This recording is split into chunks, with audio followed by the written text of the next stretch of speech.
field trip. We have what we call hands-on paleontology, and I've been doing this for some 20 years now. We're over 40,000 kids, and they're digging up fossils that I have found, fossils that friends of mine have found, and fossils that I have bought from paleontologists around the state of Florida. And I have thrown some crystals inside, of course, in the pit too, to excite the children, because you know they like finding things that glitter.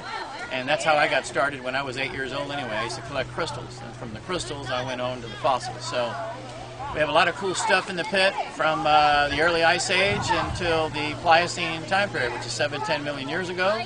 And when we're done here collecting fossils, and they get to keep all the fossils, I identify the fossils for them, then we'll go into the museum and I'll talk to them about the fossils that we have in the museum on display. Wow! That is part of, oh, that's cool. That's a sea turtle. It's a sea turtle piece of shell. Turtle shell. He has a very excellent eye. Look at that. That's a nice. Look at the blade on that shark's tooth. Look at the serrations on that tooth. This is from a big megalodon. Both of those. So is that. You're a megalodon hunter. You're a shark hunter. That's another nice tooth. That there is part of wow. Part of a deer leg. Really cool. This is the mouth plate of a stingray right here. It's very cool. See it? It's like a flattened comb. That's what that is. Mouth plate of a stingray. There's your dolphin beak, and there's your turtle. And that is a piece of turtle. That's a rib of probably of a little horse or a deer, one of the two. That's turtle shell. Look at that, another megalodon. Yeah, you are the great white hunter, no doubt. These sharks are the ancestors of the great white shark. Well, this is part of the Paleo Preserve program here. This is our museum that we have here at Camp Bayou. And we have cases here that I made these cases, and we have another building next door where my volunteers made those cases. But these cases, we have shells and invertebrates from around Florida and around the world. And here in this other case, we have like leaf fossils, and then we have sloth claws and other shells and Cretaceous ammonites that I dug up in South Dakota.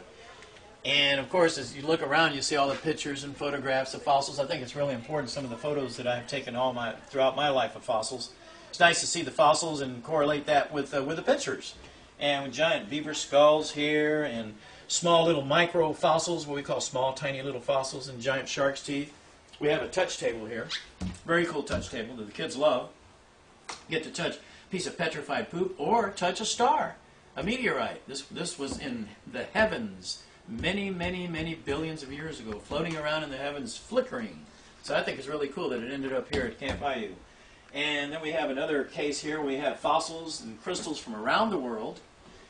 And we have more fossils and crystals. We have a dinosaur egg. We have amber with insects in them. And we have saber cat skulls in this case here. And then, of course, we have some crystals here that kids love to buy, you know, little $1 and $2 and $3 trinkets and things. Giant crocodile that I dug up in the phosphate mines years ago. Then we have a mammoth tusk that a friend of mine in Bradenton donated the Paleo Preserve.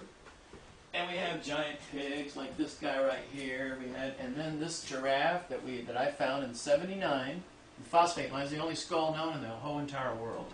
A prehistoric giraffe. And we have, I think, the really cool box here of fossils that fluoresce under a black light. You might be able to catch that with the camera there. And we have fossils of importance that were found here at the pit here by some of the kids that donated here at the museum. And then, of course, last but not least, we have mammoth and mastodon teeth.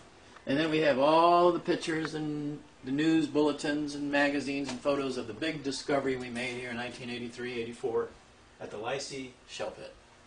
And, of course, last but not least, the grandest statement of all, imagination is more important than knowledge.